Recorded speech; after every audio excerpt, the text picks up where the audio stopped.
ওয়া তাআলা ঘোষণা করে বলতেছেন, হে আমার বান্দারা, তোমরা আমাকে স্মরণ করো, আমি আল্লাহ বলি যে আমি তোমাদেরকে স্মরণ করব।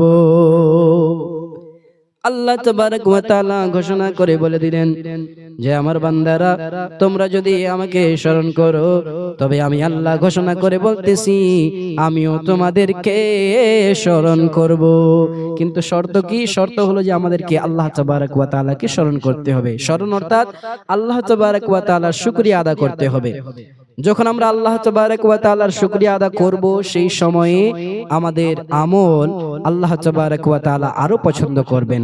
আমরা যে আজকে আল্লাহ তাবারক ওয়া তাআলার এত নিয়ামত পেয়েছি, এই সমস্ত নিয়ামতের শুকরিয়া আদা করতে হবে।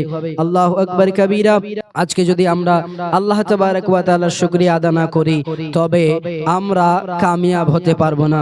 বিরাদরান ইসলাম, নবী পাক সাল্লাল্লাহু তাআলা আলাইহি ওয়াসাল্লাম ঘোষণা করে বলেছেন, একজন ব্যক্তি এমন ছিল আগের যুগে, নবী আমার বলতেছেন, একজন ব্যক্তি এমন ছিল যে 500 বছর ধরে আল্লাহর ইবাদত করেছিল।